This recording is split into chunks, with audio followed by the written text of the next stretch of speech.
from one rose you received as a gift, or picked, make a new rose that will bloom in your garden for years. When the flower begins to wither, we cut it off together with the soft tip. We remove the lower leaves from the stem and leave only 1 or 2 leaves on top. We shorten the lower end of the stem, just below the knot. At the bottom, we carefully remove a very thin layer of skin. Dip the prepared stem end in a thin layer of honey. We make a narrow hole in the middle of the potato. We insert the stem into the potato so that it stands firmly and straight. We put the potato with the stem in the pot and cover it completely with soil. Press the earth lightly and water it so that it is evenly moist. Place a transparent bottle over the stem to retain moisture.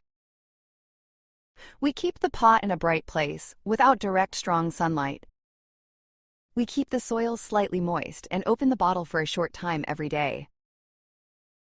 After a few weeks, the stem begins to develop new leaves and roots.